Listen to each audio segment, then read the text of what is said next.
is Horror Sucks, the podcast where we watch horror movies and tell you why they suck. I'm Ashley Atkins, and I'm running on no sleep, and it's really late. So if I fall asleep, Carter's not going to cut it out. Nope. I'm Carter Rhodes, and I'm sitting here next to a dead man. It's true. The late, the great, formerly Joe DiStasio. What are you now? The kids call me Ralph R. Bones. Ralph R. Bones. What does the R stand for? Is that also Ralph? I can't reveal that information. Gotcha. I have an NDA. So, unfortunately, Joe DiStasio was tragically killed when he faked his own death to avoid the student loans. It was bad. It got me out of the loans at least, but you can imagine the difficulties. I kept the same social security number, though. Just for simplicity's sake. So, let's talk about Joe's qualifications. Joe has the same name as my freshman year roommate. Joe was treasurer of the fencing team. Yes. And Joe has seen every Scream movie, I have. which frankly qualifies him as an expert. I think it does, yeah. And why is Joe here? Because he was here. Oh, I'm sorry. Because Ralph is here because Joe showed up and then faked his own death to default on his student loans. You know, I think Joe did that when he read that comment in your Scream 5 episode where he was getting flamed.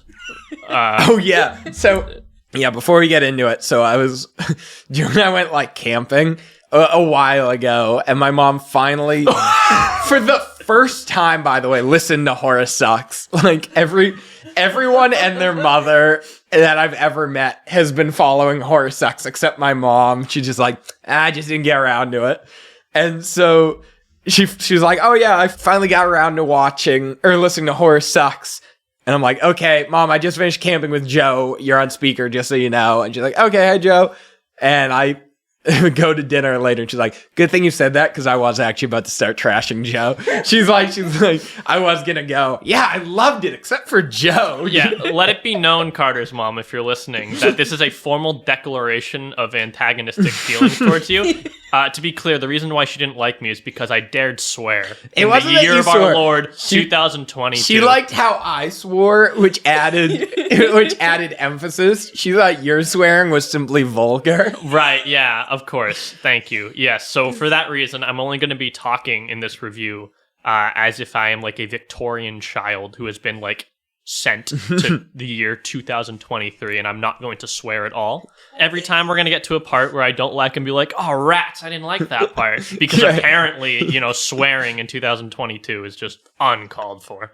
So, Joe, I'm not bitter at all. Before we get into it, tell us why you were worried watching this movie where we did. Oh, okay. So, Carter is going on a trip for a very long time. We still haven't said what movie we're watching. Scream 6. It's going to be in the title. No one gives a shit. That's not why people listen to this. Carter's going on a long trip, which means that we couldn't see Scream 6 on its anticipated release date, which is tomorrow night. It's currently Thursday, the 9th right now, March 3rd, otherwise known as Hatsune Miku Day. It is, actually. Yes, that's that's Hatsune Miku Day. Okay. Do you know what a Vocaloid is? It's a virtual singer. Never mind. Okay, but anyway, hang on. Let's really dig into this. Yeah. So it's a text-to-speech style voice thing. Yeah, but it's same concept as Stephen Hawking's wheelchair. Well, a mechanical voice. Yes, actually, that's true because the Moonbase. Never mind, that's getting off topic. Yeah, but anyway, it's music thing. It's Hatsune Miku Day, and I decided to soil it by going to an advanced screening of Scream 6. Now, the theater that Carter picked for us to go is close to where he lives because we wanted to come back and record afterwards. And it's a Cineplex, right? Cinemark. Cinemark. So it's near the city where I taught. Now, that wouldn't be that big of a deal. There's a movie theater in that city. But to my knowledge, this was the only one. This is the only Cinemark within a 10-mile radius. And also, it's the only one with advanced screenings of Scream. And I had a lot of students who really liked Scream 5. So I'm sitting there saying, these children are going to see their old math teacher watching an advanced screening of Scream 6. And what am I going to say? That I don't like the movie? I'm watching it ironically 40 minutes from my house. They know I don't live around here. They know I live east. So they're like, why'd this guy drive out with his male quote unquote friend? Yeah. yeah. I wouldn't have had an answer. Like, I wouldn't have had an answer. Thankfully, You would have rolled up your Scream 6 movie poster and swatted at them. Yeah, okay, that's the other thing. They got free posters. I specifically didn't get one because I didn't want a Scream poster. Carter made me hold his poster during the entire movie. That entire theater thought I was a Scream 6 fan. I had a White Claw. I didn't want to spill on He it. had 2 White Claws. Don't worry. So I didn't see the movie with them, which is why we're recording so late, because I have a new job where I work in the city till 6 p.m. So when I got to the theater, I saw the posters and I said, I wonder if they get them. So I picked up 3. So don't worry, Joe. I have your poster. Yeah, you're not leaving anywhere. Is it the all same? set. Is it like this? Was it like a same poster? Same thing. No, Damn it's it. not cool at all. Yeah. Dang it! I was hoping I got like the movie poster of like Hayden Panettiere holding the knife. That would have been No, cool. that I'd would take have that. been- That would have been good. Enjoyable. Foreshadowing. So this movie, I've been dreading it for 6 months, right? over a year, right? It released in January of last year. Oh, and they did immediately announce that and they were you going to make a said, yeah. sequel. Yeah. Yeah, you're right. So for over a year, I've been living on borrowed time, just praying that when death comes, it comes It's quickly. literally like a death row inmate where Yeah. like you can't tell them the day they're gonna die until like they're gonna die, and that Yeah. was me with Carter. He's like, Joe, I don't want to hear any. Sorry, Ralph, I don't want to hear any information about the movie. I was sending him movie posters and clips. He was getting really mad at me, and I'm like, no, you need to come to terms with that. We're gonna see this movie. We have had some absolutely terrible promotional material we sent. One was a fictional like subway map, except it made Ghostface's face. That was dumb. We'll get into it, I guess, later. But We are well past the era in which you can just make a movie where the concept is it's this but in New York. the tagline was literally like New York, new rules, which implies the existence of a Scream movie that occurred in Old York, which I don't believe exists. Also, really liked the trailer, which said, in a big city, no one can hear you scream. And then the clip they show are the 2 main characters running into a convenience store, panicking and screaming. And the people in that convenience store deliberately go out of their way to help them. So they absolutely heard them scream. Yeah. So it's like, this doesn't make sense. This movie has been so aggressively marketed. It's everywhere. Yeah. Do you want to know the worst part? I know we're kind of getting ahead of ourselves. I don't think it was the worst thing I've ever All seen. right, let's hold off on Yeah. that because we're going to get into that. All right. So, just to give you a quick rundown, usually it's just me and Ashley. Sometimes we have guests, sometimes we replace each other. The following couple episodes are probably going to be like 3 just Ashley, if we can help it, because I'm going to be fleeing the country because I'm a known associate of Joseph DeStasio. It's true. So I'm gonna need to flee the country for a bit. But when I come back under the pseudonym Rusty Nails, I'll be able to record some more. Just to let everyone know, if you're listening to this episode, you are now on a watch list. It's true. Just them specifically. Yeah, No yeah. one Me actual. and Jeff. I mean, me and coming. Ralph or Yeah. whatever. Yeah. Rusty and Ralph. So. Is that what the R in Ralph R. Bone stands for? Well, Is part of Rusty? can't reveal that information. You're right. You're to right. You do not understand. It's a dedication for your good buddy Rusty. Yeah, That's true. Rest in peace, by the way. When I get murdered in the murder mystery, they're gonna like decode my name, and like the R will be essential to make like an anagram of they're something. gonna get your birth certificate, and it's gonna go Ralph R. Rusty Nails killed me. He's the killer. Look behind you. He's there with a knife. Killer. Bones. Dude. So what we do is we give you a quick plot summary. We've already covered Scream, so we're not going to give you a summary of the first movie. Just go and watch it. It's a great movie. And then we're going to give you some fun facts. Definitely going to be facts. Not going to be fun. I'm going out on a limb here. I'm going to say they're not good. I found some fun ones. I don't know about you, Ashley. I know you're usually the trivia guru. I chose 2 facts to write down, and that's it. Okay. Maybe they're different from the ones I memorized. So They're probably the same. So I'm sure that Joe has 2 at least one about Hayden Panettiere. What? Why give me that look about Hayden Panettiere? What is her name? Hayden Panettiere. it's not Hanty. Shut up. Stop using her name in vain. Anyway, then we break down the movie into the good, the bad, and the spooky. We're all, by the way, low on sleep, rocking a slight buzz, and just I'm not rocking. I'm the buzz. sober. well, I'm right now. I'm speedballing wine and coffee. So Anyway, then we just tell you that the movie sucked, because it did. Yeah, there's some other stuff, but you're already along for the ride at this point if you've made it this far. So, Carter, will you kick us off with the plot? Yes. So, I was in charge of writing the plot, and I watched this movie 3 hours ago. Just to be clear, I started watching this movie like 3 hours ago. So, let me just bring up the old... You started watching it 5 hours ago. 5 hours ago.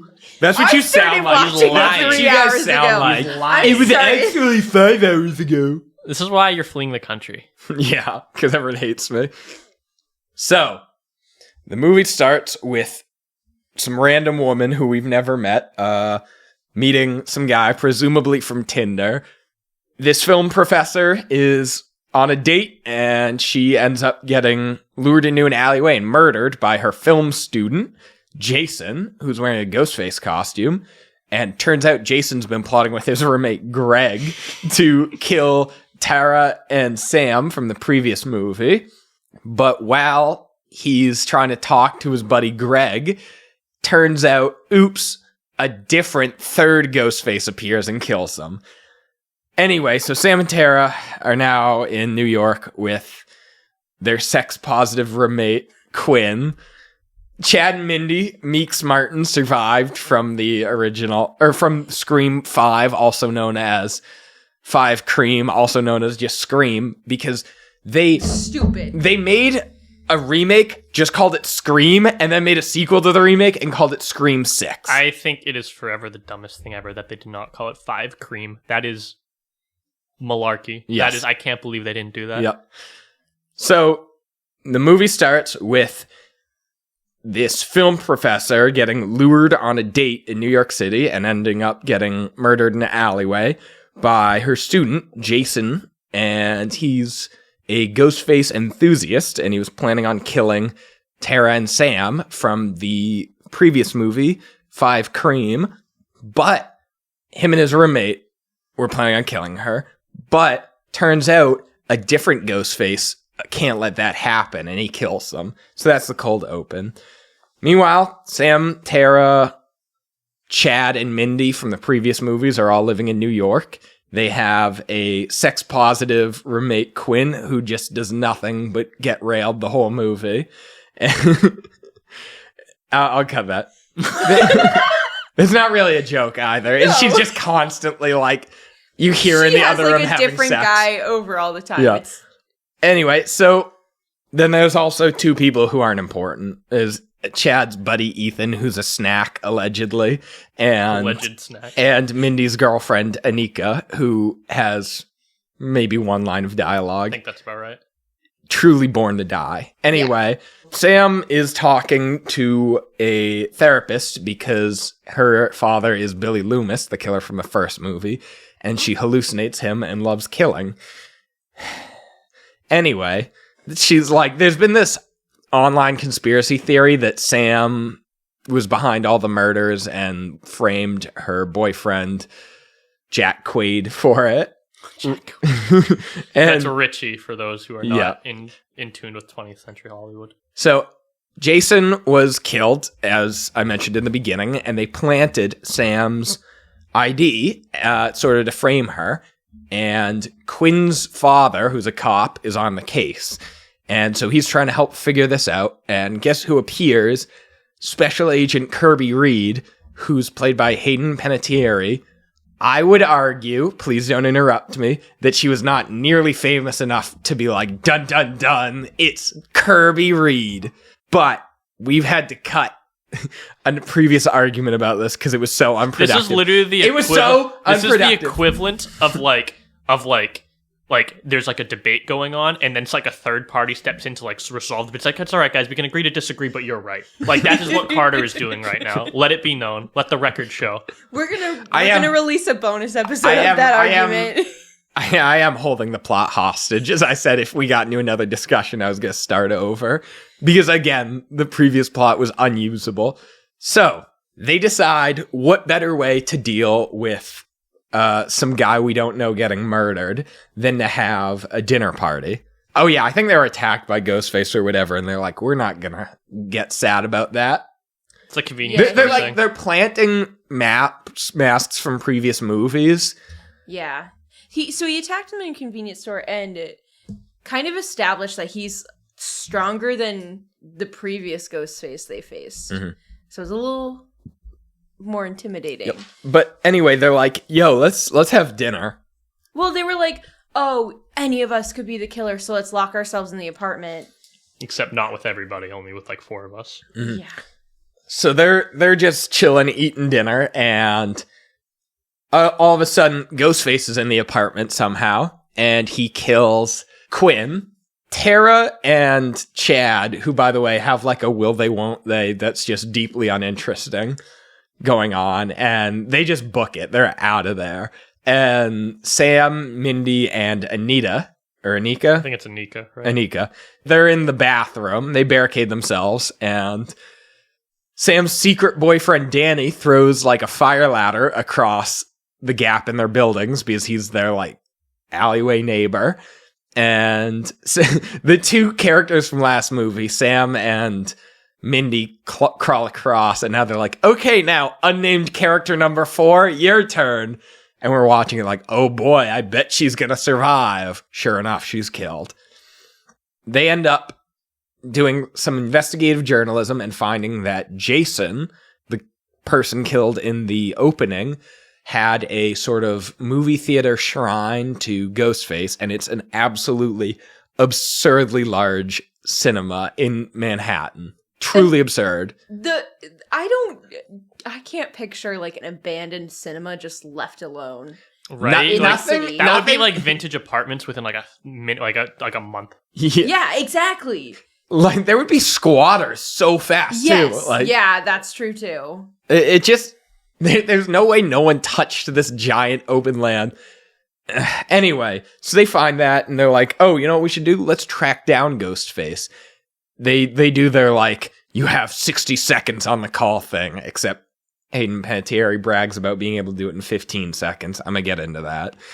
And I'm sure you will. Yeah. And so while they're trying to track down Ghostface, they end up tracking him to Gail Weathers' apartment. I don't know if I mentioned her, but she was in all of the previous movies, played by Courtney Cox. And so she's just kind of chilling in her apartment, gets attacked by Ghostface, gets mortally wounded. Her boyfriend dies. Yeah, her boyfriend dies. So sad. And they're like, well, this needs to stop. It's time to start the climax of the movie. So they try to set up a trap for Ghostface, and they take the subway. That's a whole plot point. And they separate. Mindy and Ethan get separated, where Mindy gets stabbed and Ethan helps her. Meanwhile, the rest of the group's just like, you okay? ? And just move on with their lives. They meet up in the theater, and Sam's just beset by a vision of her father who's like, kill everyone, kill everyone, kill everyone. And Quinn's dad calls Sam and is like, don't trust Kirby. She's a bad girl. And yeah, it's pretty accurate. I can't get mad at that. That's very accurate. And so they're like, there's like a whole face off where they're like, you gotta be the killer. And Ghostface appears and stabs Tara. And then a second Ghostface appears, and the two of them just double team Chad. But I don't know if I mentioned, but the dude's like athletic type. His name's literally Chad. Yeah. And he's been around for a movie, and it took them a full movie and a half to make fun of that fact. I mean, to be fair, he kind of go hard with his athleticism, yeah. though, dude. We'll get into that, I guess, but he kind of goes hard. So anyway, Kirby and Bailey show up. They're like, look out! Like one of you must be a Ghostface. While they're pointing their guns at each other, a different Ghostface appears behind him. And Kirby goes to shoot that, and Bailey, Quinn's dad, shoots her. So he's in on it. And so it's him and two Ghostfaces, and they take off their masks. It's Quinn who survived, and Ethan. What a twist. Yeah, and it's revealed that Ethan's actually her brother. Oh, Mindy got stabbed on the subway.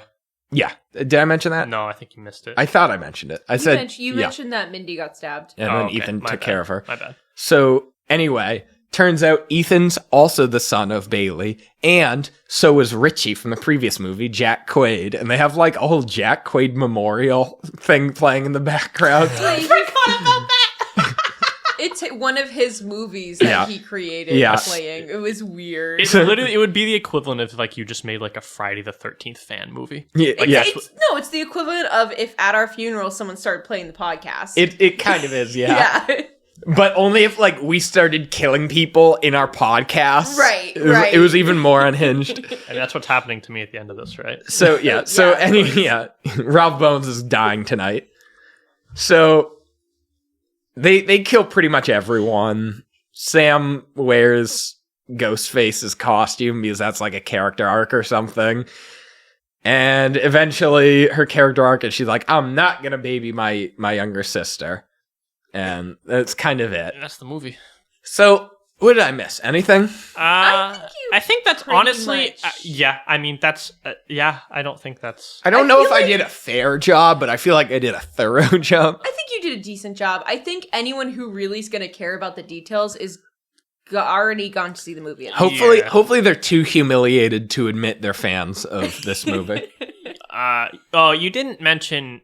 Mindy, of course, in every Scream movie. Someone does the meta talk. Yeah, so we're not in a requel now. We're in a franchise. Yeah, so the original Scream, I'm not going to get into the plot, but part of what made it amazing was it was your typical slasher movie, but it very subtly dipped into a parody almost. Not even a parody, just kind of like a self-aware kind of meta movie. And there was one character, Randy. They're watching a horror movie, by the way. So this is in the context of horror movies. He's not like, guys, don't you get it? We're in a horror movie. He's literally talking about the horror movie they are watching. And he's like, you can't say, I'll be right back, because you won't be. You can't have sex and all that. And every movie since then has tried and failed to capture the meta aspect of it and has failed. Yeah, because the entire point was that Scream was just like taking like a tried and like tired genre, which is the slasher, and basically taking like the tropes and survival skills and being like, these aren't real, these are just like creations that like people have made. Like the entire, like the huge thing is that Sidney Prescott bangs in the first movie, and she's still the final girl. That's why it's so good. It's invented tropes literally within the concept of the movie. Is the killers are trying to make it like a horror movie. They are trying to make it a slasher. So, of course, they're trying to kill people who have sex and who are like, I'll be right back. But that's very not in Scream 6. Yeah, so it just gets more and more diluted every time, culminating in Scream 5 Cream, where they're like, don't you get it? We're not in a sequel. We're in a requel. It's a remake sequel. And I'm like, just because you're aware that the movie you're making is garbage doesn't excuse it. It's not even really a remake, to be honest with you. It's a remake in that like the killer's like the boyfriend. But that's about it. That's why it's a requel, not a remake. Oh, you're right. But it's not, I don't know. I feel like it's more reboot, I suppose, would be better. I think reboot is a better term. Yeah. But I think that's what they're trying to establish with this movie, is that they're rebooting the franchise. Yeah, which bodes bad for Scream 7. I hope not. Fuck it, Joe, why'd you have to bring up Scream 7? I'm telling you, this is revenge. Has it already been greenlit? Might as well be. No. This movie's gonna gross like $1 billion. Yeah, like that was actually, you'll get into it with trivia, but that's why there's a huge controversy with Neve Campbell not coming back. So, let's get into some facts. Great. So, Joe and I both have some facts. But I wonder if we have the same two. I'm going to lose my mind if we have the same two. I mean, they're probably the same two. Okay. I technically kind of have 3. So just to be clear, best case scenario, what you guys have to offer is 4 unique facts. Correct. Okay. The rest of them weren't interesting. So, just go ahead. All right, this movie was directed by Tyler Gillette and Matt... Is it possible his name's Gillette? Maybe. Okay. Matt Bettinelli Opinon? May I? I think it's Olpin, right? You can try. I think it's Matt Bettinelli Olpin, right? Oh, God, I can't read your handwriting. I was on the mean? No, it's Matt Bettinelli Olden. Where did the train hit another train and then explode and then give you brain damage so you have terrible handwriting? Focus, you're running low on time. Focus. Yeah, you're right. This really is a race against the clock because we're operating off of a chip that has like 30 megabytes. All right. So they're both known for Scream 5 and VHS. 5 cream. 5 cream, sorry. And we've got cast returners. I mean, the main ones are really Jenna Ortega, who is known for Wednesday X, 5 cream, The Fallout, and Melissa Barrera, who's known for 5 cream and In the Heights. Then we got our new characters. We got Ethan, played by Jack Champion, who's known for Avatar, The Way of Water. Ooh, who'd he play? Is he the son? No idea. Is he the son? Maybe. Which son? And then Avengers Endgame. Then we have... was he the, like, the... We're not playing this game. Was he a second Tony time. Stark's buddy? Tony Stark's buddy? I have no idea. There's one kid who he talked to in Iron Man 3, and then they're like, yo, Iron Man 3 was not listed. Okay, So. Actually, may I know what the role is. Okay. May I say it? He's credited in Avengers Endgame as Kid on Bike.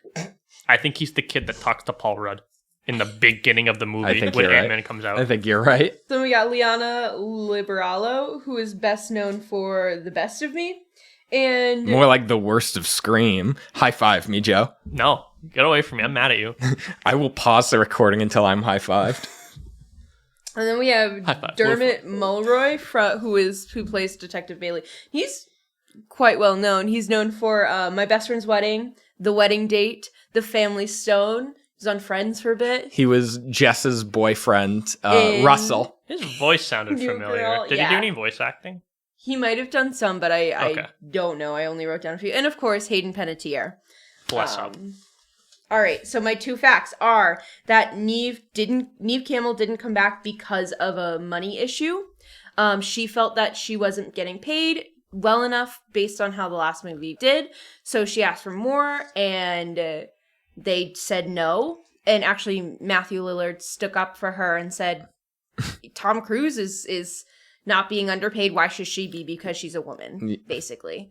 And my second fun fact is that Courtney Cox was the first to sign on, and she said that she loves the role so much that she would do it for free. Yeah, she really undercut. poor Okay, Neve Campbell there. well, also, that motherfucker gets like 50 grand every time a single episode of Friends is on the I air. know. So, of course she can do it for free. Everything she does might as well be for free at this point with how I much money actually she have has. really good news for you. You They're canceling Friends I forever? have 2 different fun facts. Oh, thank God. So, is the next one about Hayden Panettiere? no. Oh, okay. Then I have another fun fact. So this is actually the first film credit that Hayden Panettiere has had in 5 years, and actually the reason she wasn't in 4 is because they couldn't find her.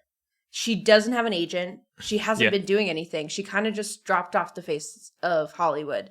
So that's why she wasn't in busy 4. filming Until Dawn and the 5-hour bath scene. Yeah, I mean, it's kind of based, actually. Like, I was looking a bit deeper into her accolades. Like, she did Nashville from, till 2018, Yeah. and then I think before that she had some TV movie, which I think is the one she was credited for. I think the last film credit before that was, Scream 4. She girly kind of just lives her life. Kind of based. I kind of love it. I love that for her. Yeah.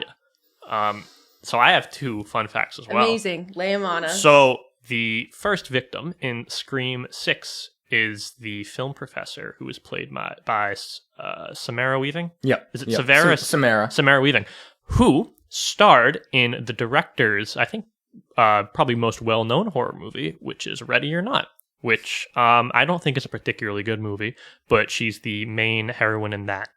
I know this because I thought it was Margot Robbie, because she looks very similar I to also Margot thought Robbie. it was Margot Robbie, and also she had the same New Zealand accent as Margot Robbie, so I was like, it's Margot Robbie. And my second fun fact is that in keeping with this tradition of being requel-esque, the killer of Scream 6 is the parent of a previous victim, as was the killer in Scream 2, or one of the killers. I'll be honest, I don't remember the killers in Scream 2 that well, because it's not a very good movie. The mom. It's the Billy's mom and then- And just some dude. Yeah, It's literally just some dude. So technically it's Neve's or Sydney's new boyfriend's best friend. And That's what it is. I marathoned the rest of the movies this weekend. So except for I didn't finish Scream 4. That's the only good one besides Scream 1. I liked the second one. Hot take, Joe. Scream 4 sucked. Dude, I'm going to get into this in a minute. You literally, last time we recorded, you were like, don't watch Scream 4. It's not worth it. Me? Yes. That's not true. I like Scream 4. I've always maintained that Scream 4 is the second best Scream movie. You know Hayden Panettiere is not going to listen to this, right? She's not. She's too busy being a freedom fighter in the Balkans. Describe Joe's face of just like... Let it be known that I am aware of this. That being said, if there's any listeners out there with connections to Hayden Panettiere, let me submit my resume now. Your smooch resume. I make the best damn chicken parm that the world has ever seen. Hayden, I make way better chicken Not parm. true. He's gluten intolerant, man. Don't listen to him. So it's healthier. No, it's dog shit. And I'm also adorable. I'm as cute as a button. That's true, though. And actually. I don't have student loans anymore on account of me faking my death. So that's my resume. You genuinely, your death. Yeah, my You didn't fake it. You yeah, really I'm actually died. dead. Yes. Yeah. Yeah. Timelines, you know. And we can vouch for Joe on at least the cuteness. Yeah. The cuteness is about the only thing I can truly say that. Yeah, he can't eat my chicken parm. Yeah. Neither of us can. Yeah, that's right. The trick is that you make chicken pecorino and not chicken parm. You use pecorino instead of parmesan. Mm-hmm. Classic Italian wisdom. It is true. But yeah, those were my fun facts. Okay. Are we ready for the good? I did my best to put some good on here. The good. Dun dun dun. So I'm turning a new leaf. We took a quick break there, just savagely beat each other until we are entirely disciplined now. There will be no more joking around. We are going to give you a serious review. Just, Joe is bleeding out right now. It's true. I have very little time. I have him propped up in his chair with duct tape. It's like the scene in Scream 2 where Sydney's boyfriend gets like pinned to like the set piece. Yep. That's what's happening with me right now. Once you behave, we'll call the end. Yeah, there's once the episode's over. That's kind of a common Scream trope. There's been a scene in which like a jock guy is tied up in almost every Saw movie. I don't know why you defaulted to Saw 2. I said Scream. I don't know what happened. He swore. I think he swore for vulgarity reasons. I truly think that this movie has made me stupider. I really do. I'm just ready. This will just be foreshadowing. I think that this movie has retroactively made the past Screams worse in one regard.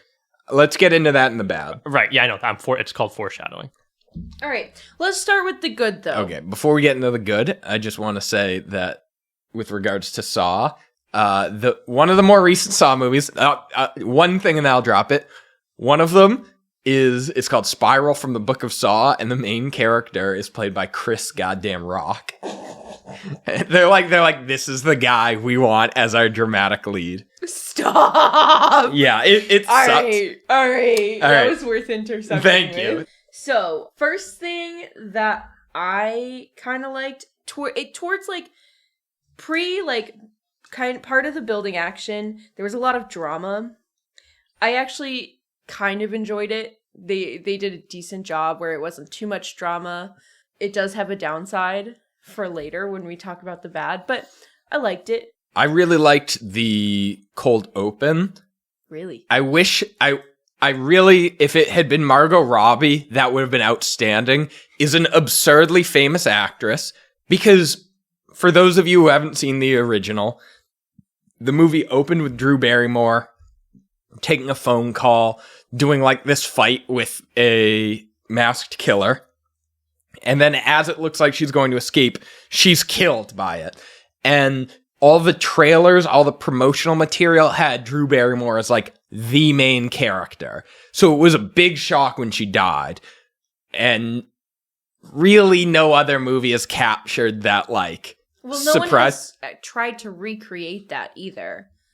I mean, in Scream 5 tried to with Jenna Ortega. But Jenna didn't die. Yeah. Right. But I just think that was the perfect, like, she's way too famous. She's obviously going to die.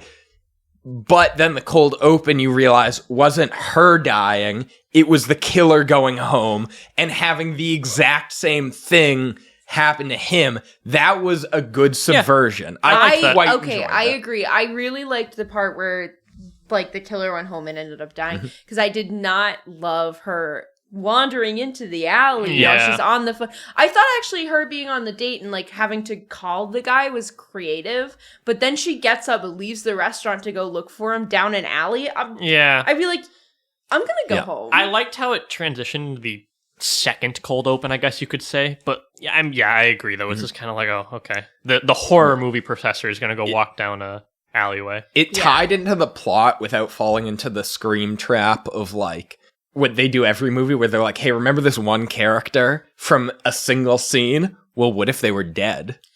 That's fair. Like Liev Schreiber. That's who I specifically was thinking of. Yeah. Joe, what did you like? I have a few things written down. I'll be honest, of these bullet points, most are just the words Hayden Panettiere. That being said... You started doing it. Panettiere. That being said, may I have a brief respite where I can actually explain why I actually quite like why her character came back? Because Carter is being very disingenuous in describing Kirby Reed. Could we continue with the good, and then before we get into the bad, we get to that? No, because I feel like this is going to be a whole thing. Fine. Okay, I'm worried that... Fine. So to be clear, of my bullet points, most are just the words Hayden Panettiere. That being said, I do dare say, I think, at times, the movie had some pretty funny lines. Yeah. A lot of the jokes kind of stuck. Mm-hmm. In particular, with Mr. Football being Chad. And surprisingly enough, while I don't like her character still, I think, and I'll get into that in the bad, I think Mindy actually had some really funny lines, too. Yeah. I really liked I got it wrong again when she's being killed. That was very funny. I also really liked that. I liked when she got stabbed in the subway and Ethan helped her to the platform. He's like, "Are you okay?" And she's like, "Yeah, I'm so good." Yeah, I think her character is still not good, and I think it retroactively makes things bad, but like that was funny. Mm-hmm. I thought her character was better in this movie than the previous. I think movie. maybe not all four, but I think her character was definitely a step up from the 5 cream. They were all improved. They were all still bad, but yeah. I think one thing I did also liked about this movie is it didn't really spend too much time on the backstory, which was a big issue with the last movie. Yeah. Mm-hmm. And so I think that movie established a lot because they knew they were going to do this movie, basically. So yeah. But I liked the characters more. Yeah, I think I liked Danny, the new guy that got added, the ladder guy.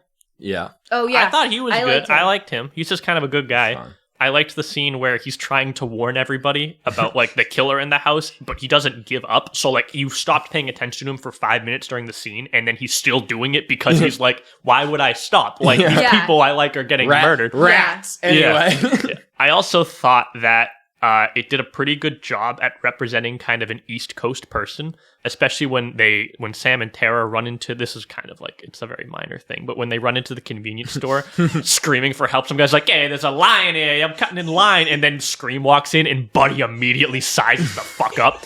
Like, it's like... Yeah, he tries to fight him. Yeah, it's very much like the epitome of just like, yeah, people from the East Coast, assholes. They'll change your tire, though. Don't worry. And then, they all die, which was...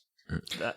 I liked, there was some cinematography that I enjoyed, namely when they were in the train and it was blacking out. While a little cliche, they did do a good job of like the guy in the mask, whenever the lights would black out, would get just a little bit closer. Yeah. Enough that it wasn't like, here he comes, but enough to add a sense of foreboding. I actually think the movie really benefits from putting Mindy in that situation because her entire like shtick is being like horror savant, like self-aware, and like as you said, it's a little cliche, but like it makes sense that she's in that position because she's aware that it's cliche. She's trying to get away. Yeah. Actually, still on Mindy, I'm just really laying into the likes here now because I do genuinely still hate her character, but I actually kind of liked the sibling dynamic between her and Chad. I thought it was fun. I think it was pretty good. I did like Chad. I like Mr. Football. I like Mr. Football. I think we liked him last time, too. We did, but this has solidified it. Yeah, he's an enjoyable character. He's not necessarily comic relief officially, but he provides lightness to the movie, which is needed. I like him the same way that I like like a NASCAR car when I'm watching it. Is like, I have no interest, but if you had to pick someone, sure. it's a familiar looking thing. He so did. I'm like, I think he actually did have my favorite line in the movie, where earlier in the movie they're talking about how like beheadings are going to occur, and he's just like, "Oh, beheadings will keep out for that." And then in like the climax, he's like juking the killer, and the killer cuts off a mannequin head, and just in the meat of everything, just goes beheading, and then continues to run. Very funny, like unironically funny line. That killed me. I was losing it in the theater. I think he was good. So Scream, traditionally what the killer does is when they stab someone, they do this move where they like use their fingers to wipe the blood off the knife. It's like a very trademarked kind of Scream thing. They did the first iteration of this that I thought was actually unique, which was the two killers doing it in sync after they double teamed Chad. I loved that, but I actually have a complaint about it because they did it already previously, and they actually did it. I wouldn't know if it was a decent job, but they kind of silenced the sound and you really heard the shook. In the second one, though, they didn't do it, so it decreased the impact, in my opinion. It would have been really good if they kind of played up the intensity of that moment, because I liked it, but I was like... What do you mean, like in the second Scream? Like in this, no, just in the like the first, they had the knife wipe a couple times. And the first time they did it where they really like intensified the moment. When they did it with both of them doing it, it wasn't as intense. And I was disappointed by that. I guess so. Because they didn't, the whole time, the whole movie really tried to play with sound. I wouldn't say it was successful, but that would have been a really good moment to kind of fiddle with the flat sound. And it just took a really great moment and made it almost missable. Mm-hmm. I wish we could have just maybe stayed in that moment a little bit longer and had like a little bit more of a sound to it. Mm-hmm. And then the last kind of thing I liked about the cinematography was when Gail was on the phone. It was a close-up. The background was out of focus. And while she's talking to Ghostface, you see, again, out of focus, her boyfriend appear behind her and get grabbed by Ghostface. And the way it was framed did a really good job of drawing your eyes there while it was still, like, not the focus of the scene. Yeah. I quite enjoyed that. I quite liked the whole Gail gets attacked scene. I think her character is... I don't think her character is questionable. I think it's a little questionable. But I do kind of like her confrontation with Ghostface because, again, that's a big thing. She had never encountered him before. Sorry, let me rephrase. I'm sorry. She hadn't talked to him on the phone before. Okay. That was the first. Yeah, she had encountered him before. I was going to say, I'm pretty sure she's been stabbed a couple times. Yeah, she has. Yeah. My bad. I misspoke. But yeah, that was her first time talking to him on the phone, which I think was interesting. I also think maybe they were doing this a little bit to get back at Neve Campbell for, like, not being in the movie, but I do really like the like he's talking about kind of just like you've always been like, tertiary to like Sydney and Dewey. What have you ever done? And she's like, what do you mean, dude? Brains. And then like, pulls a gun, which is when she called them. I think they did that in Scream 3. I think Dewey did that in Scream 3. But when she like hung up on the killer and then redialed them, great. That was good. Yeah, that was good. I liked his confusion when she hung up. She's like, I'll call you right back. What? Yeah, that was. I think that I might be misremembering because 2 and 3 like blend together in my head, but I think Dewey did that in Scream 3. I also think he did that. You watched it probably more recently than I have. I watched it literally 5 days ago. Yeah. He did it in 3 when they were locked in the mansion. Yeah, you're right. So I try not to think about Scream. I try not to think about Scream in general, except for the first one because that was good.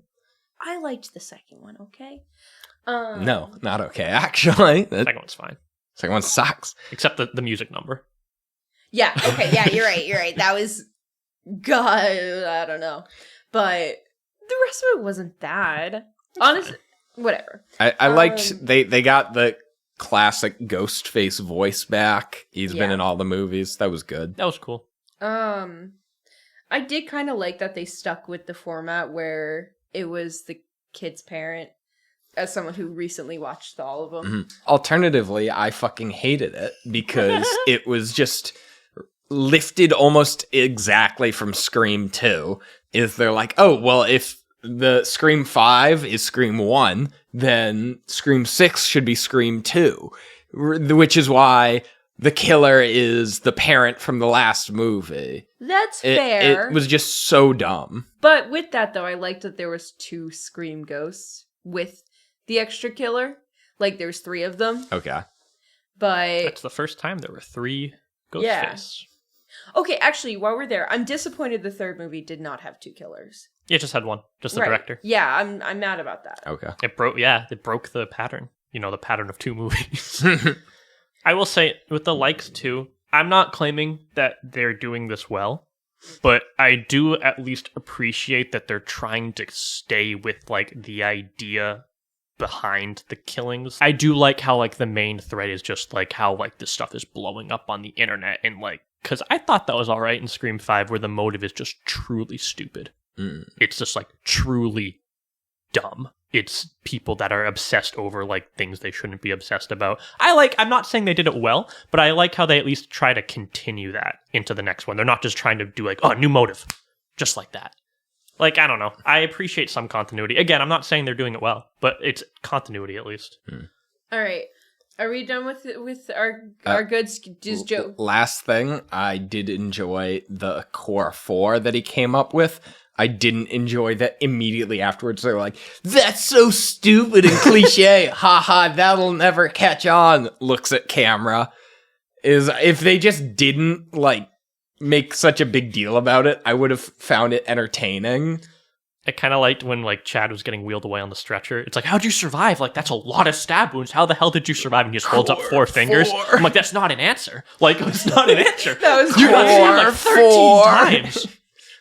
They cut his head off and rolled it down a bowling alley. Like, Buddy, like, to truly exasperate how much Buddy gets stabbed, it's like that scene in, I think, Captain America Winter Soldier, where, like, Captain America and, like, the Winter Soldier are just double teaming Iron Man, but it's like, imagine that without the armor. Like, he's just getting his ass. Yeah. With knives, it's just like, they stab him like 100 times and then just move on. Yeah, and meanwhile, poor Mindy gets stabbed once in the stomach. It's like, oh, she's bleeding out. It's not good. Wah, my tummy hurts.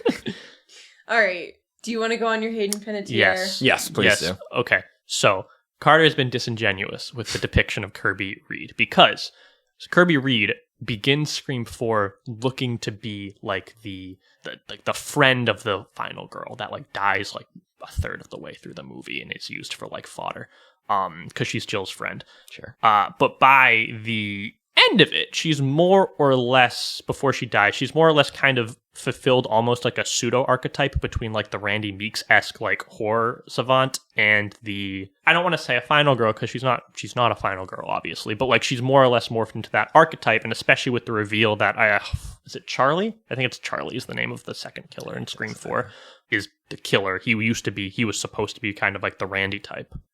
So when he's killed, it makes sense that, like, that's her part. And despite what Carter is propagandizing you, she's actually, Kirby Reed was a super, super fan favorite character. It's like to the extent where there's Easter eggs. There's an Easter egg about her being alive in 5 Cream. So I did really like how they brought her back. Because I do think even if she wasn't, like, a pinnacle of character writing, like, the director purposely left her death kind of open-ended in Scream 4. Like, her body's never found. She just kind of gets stabbed in the side, and then I think she gets smooched by an incel, which is just very unfortunate. Mm-hmm. So, secondly, I do like how she kind of got the last laugh on the incel in this movie. But yeah, no, I like Kirby Reed. Even because I know we've talked a lot about what I've liked, but I need to stress that I didn't like that much about it. But, like, this can be a reference, but it's going to hit. It's going to hit with a few people, but it's going to hit. When you're playing, like, a very dialogue-heavy video game, like a very, very, there's a lot of dialogue in it, and, like, I'm looking for answers here. Oh. Yeah, okay. Yeah, I've played it. And you're, like, skipping through the dialogue because you're like, I don't want to hear all this all the time. When Hayden Panettiere was on screen, I was fully there. I was there. Okay. I was there for that. But yes, so I'm happy that Kirby Reed got, like, some sort of closure to a character arc instead of just being like, is she alive? Is she dead? After Scream 4. That's my piece. That's all my piece. Maybe I'm just too removed from the community because I truly have nothing but contempt for people who like horror, myself included. And so fan favorite means nothing to me, but I guess if people wanted it, maybe I'm the odd one out. Anyway, I'm ready to talk about the bad. Are you guys? I'm ready. Yeah. All right. So, Dislikes. now we are talking Should we about... sync our audio? No, stop it. We don't need to. Don't do that. you dare. I'm kicking you out of my house. Get out. Wait in the car. All right, so one of the worst things about this movie, for me and me only, because you guys didn't see this movie with me, is that people in the theater were clapping at kills. So when Gail got stabbed, people clapped. Mm-hmm. She clapped and she got stabbed. The best summary I've ever seen of what it feels like to watch a movie in theater was at the beginning of Scream 2, when they're like, let's watch this horror movie. It's an absolute fucking riot. People are like shouting and throwing popcorn at each other and wrestling. That's what it feels like every time I watch a movie outside of my house. Okay, when else did they clap? I can think of one moment. So, it was at the end when she stabbed Detective Bailey. No. More than, like, I think that there was only like a small group of people that clapped for Gail. But then, oh no, I think people clapped for Mindy too. Classic. But at the end, when people clapped for Detective Bailey when she first stabbed him, but then when she went back and shoved it in, they clapped again. And I was like, but then when Detective Bailey turned, there was this one woman in this row. She in my row. She goes, "Oh no, you didn't!" Out loud. That should have been in the good, but the clapping was bad. Yeah. Did we have anyone clap? I don't think. I think it's gonna upset you to hear this. I think the only emotion I heard in the theater, other than just like spooks and stuff, was when like Hayden Panettiere came back. That's the only. I heard someone go, "Yeah." I remember someone said something, and I heard just like laughter. Oh, I think people clapped when Hayden Panettiere came in too. Yeah. Oh, that was towards the end. Someone, it was like a small child said something. Because, sorry, not to derail this, but there was like 7-year-olds in this theater. Yeah. At one point, I got up during the middle of the movie, and because I can't help but do a bit whatever I'm doing, I like ran in a funny way across, and I just faintly heard someone go, "Right." So theater audiences were a mixed bag, it seems. Yeah. Yeah, we had a great experience. So the worst part about this movie for me was that I really had to come to terms with the fact that I think I am slightly face blind. I saw Mindy. I was like, why'd they change the hair? The hair's the most recognizable part of someone. I'm like, oh, you know what? I think I just can't recognize faces. Okay, Carter, to be fair, when I saw the trailer, I'm like, oh, her hair's different. And that was so we're on the same. Hair is the most defining characteristic of a person's body. Like if they didn't show her, if Chad was dead from the previous movie, I probably wouldn't have recognized her. Honestly, I recognized her from how she interacted with Chad. I recognized her. I didn't recognize Chad right away. You didn't recognize Chad, man? Mr. Football? Mr. Football's iconic. Yeah. I should have done a recap before going into the theater, because I also was like, wait, what happened last time? Who are these people? But I had a similar. So that was tragic in a real way. This is tragic in a movie way. There's a scene in which, what was it? Mindy and Hayden Panettiere were talking, and they're like catching up on horror trivia, and they're like, best Friday the 13th, and they say at the same time, part 2. Friday the 13th, part 2. I don't know if this was intentional or not, but either way, they presented it seriously, and that's why it deserves criticism. The worst fucking movie I have ever seen. Which one is that? Is that the one where they're at the farmhouse? Yes. So that's the worst Friday the 13th? I mean, they're at the farmhouse, the whole thing. I don't know what to tell you. It's the one where there's the dude in the wheelchair.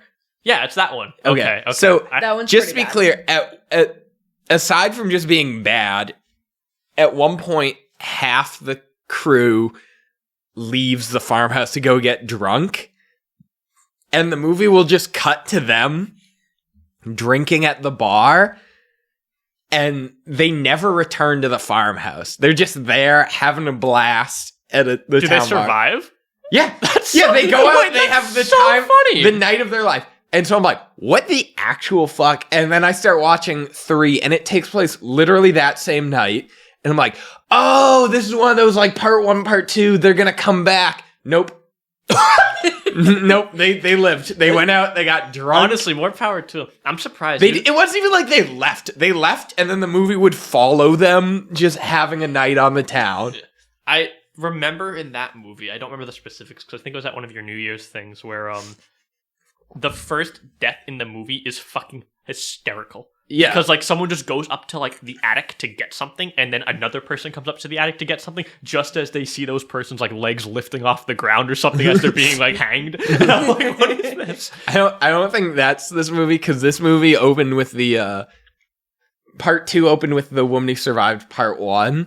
She hears a noise, goes downstairs to feed her cat, opens the fridge, and it's Mrs. Voorhees' head in the fridge, so Jason, like, tiptoed, stuck his mom's head in the fridge, made a noise, hoping she'd wake up and feed her cat. Okay, maybe I'm just... You can't blame me for getting the Friday the No, 13th movies it's mixed awful. up. I know Jason X, that's the best one. Yeah, like the only thing I can possibly make sense of is if it was a really dry joke, but it was bad if it's... What's worse is that Hayden Panettiere says Friday the 13th 5, final chapter. Final chapter. I think that's the 5th one. And then has to justify it to Mindy that she actually made the wrong choice and that 2 was better. It's more than just they presented the second as the best. They really had to double down that. Is that like an elitist take, do you think? Do you What? think that Friday the 13th part 2 is the best? Like, is that just like a super elitist take that we're just No, not I aware just of? think it's No, dumb. I mean, it's one of the stupidest things I've ever heard. Sure, but like, I'm curious if there's precedent for it, that's all. Because, Trust me when I tell you, if someone says that it was a good, like, if Friday the 13th part 2 was good, they're incorrect. It's not like an It's a elitist fact. thing. It's They're a fact. wrong. I'll take your word. Because I know they said the Candyman thing, where they're like, which one's better, like original or remake? Yeah. And they're like, they're both good. Like, that's a stance I've seen held before. Sure, yeah. I have no opinion on that. Right. No, I was but- just curious if like they were actually like referencing something, or if they're like, nah, you know what? One movie we're gonna shout out, my favorite movie of all time, Friday the 13th Part 2, my favorite movie. Okay, so Friday the 13th part 5, in my opinion, was the second best Friday the 13th. Sure. I would argue the first one was the best. I also. But it was not an absurd thing to say, because part 5, at this point, it had found its footing, and it wasn't like Jason running around with a bag on his head. He was the, like, gory... Mess, man. He really had established rules by that point. Part 1 was good as a standalone film. Yeah. That was a totally reasonable take. Part 2 was either just the worst joke I've ever heard, or someone who just randomly looked up a movie and was like, yeah, part 2, why not? I almost wonder if it was supposed to be a joke because maybe they're like, oh, it's the horror movie expert. Why'd she say Part 2? That's so weird. But I don't know. Maybe I'm giving the writers too much credit. Yeah, I but think you are. what's the joke in that? There is Haha, one. she said a stupid thing. Maybe. I hated Nice. that whole scene because it just was boring. There was no entertainment value. It was to a them. sad attempt at, like, what do you call that? Fan service? Yeah, it Levity? was just a sad fan I service think attempt. maybe what they were going for, and again, I'm not defending everything Hayden Panettiere does. I'm just saying what I think they were going for is I think the idea was that she's a survivor, so she's trying to comfort the other survivors. Because remember, after that, she talks to Tara upstairs. True, sure, but Yeah. it just felt like they wasted time. Yeah, no, be I agree. honest. I agree. I think it's filler. I also felt this movie was unnecessarily long. Yeah, 2.5 hours, I think. There's no reason for it to be longer than, like, 45 minutes. To be honest, when it was hitting like maybe like the 45-minute mark, and I was like, oh, okay, this is keeping like a decent pace. And then it didn't finish at around 8:30, and I was like, oh no. It really felt I don't want to say formulaic, but it was really weird because you'd have like build up, Ghostface murder, talking with the crowd, with the group. Yeah. Build up, Ghostface murder, group got interrupted. And it's, I don't know, like it has been a while since I've seen Scream 1 and like 4, but I do remember, especially in Scream 1, it was a lot more unpredictable Yeah. with like the timings of things. Yeah. Um, It would interrupt when she was, like, in the bathroom. It was just constant. The closest thing to that is when Jenna Ortega gets stabbed in the back while she's making out with Mr. Football. That was But like, pretty good. there's already precedent for like action being set there, so Right. even Yeah. that's not very good. Carter, you want to weigh in with some bad? Yeah, so another horrible part of this movie. I don't know if it's a universal thing, but in the showing Joe and I saw, there was an opening where it was like, "Hi, this is Courtney Cox and Sam Carpenter, whatever her name is. We hope you enjoy the movie." Like a Jordan's Furniture style. Yeah, like, we were literally joking about that on the way to the theater. We had, it was like the running joke we had about Christian Slater, like, "Hi, I'm Christian Slater. I hope you enjoy this movie." It was that. Like, That's funny. Welcome to Scream 6, everybody. yeah, it was ridiculous. That was really rough. I had to go to the bathroom like at the start of the movie, so I think I missed it. It was beyond parody. Hi, Courtney Cox here. Hope you guys enjoy my movie. I directed it myself. Do you think that's like the equivalent of like when a server will put like a smiley face on their receipt hoping you'll tip more? It's like, oh, the actor's thanking me at the beginning of the movie. I'll leave a better review. So, another issue I have with this movie, not that many people die. Mm-hmm. Everyone gets injured, but they don't. Wait. Some people do die. Well, no, this is the highest body random count Scream. unimportant characters die. Yes, that's true. That's true. Yeah. Because this is the highest body count Scream, but that's partly because of the 3 randos killed in the convenience store. Exactly. You know, in the original, kind of what really makes it good and included in the rest of the franchise is almost everyone dies but Sydney. You know, she really becomes alienated. The tertiary characters are like become main characters because we remember them. Because everyone Right. else died. Yeah. Like, Right. Randy really wasn't the star of the show in the first one. He was a guy. Yeah. But they keep, I mean, this is the second time Mr. Football's been injured. I think Mindy also got injured and they still live. Courtney Cox gets stabbed. There was nothing. There's no way she would have lived. Almost in every single real life. movie will do, every single Scream movie will do a scene in which they kill a main character. It's predictable, but it's to prove to the audience that they're not afraid to do it. And this just, they presented nothing. I was afraid for the main characters, not at all. This movie didn't kill off a main character. They told us they were scared to do so. Yep. So When Mindy and Sam crawled across the alleyway and yeah. Nico was the last one, I'm like, oh wow. Yeah, well, I thought for a second, because at that point they hadn't started the trend of not killing main characters yet. I'm like, oh, maybe they are going to kill Mindy here. Like, you know, like maybe this is actually But going as to soon as happen. she went before Anika, Yeah, I was like, no, oh, they're going to Lord. kill off the poor, like, tertiary character with 7 lines of dialogue. Believe it or not, it's not spooky when characters we know exist only to die. Yeah, I honestly am very curious if they intended to kill off Mr. Football or not. It really feels like Jenna Ortega phones it in at the end when she's like, but Chad. But at the same time, if she doesn't do that, that's a very unsatisfying death scene.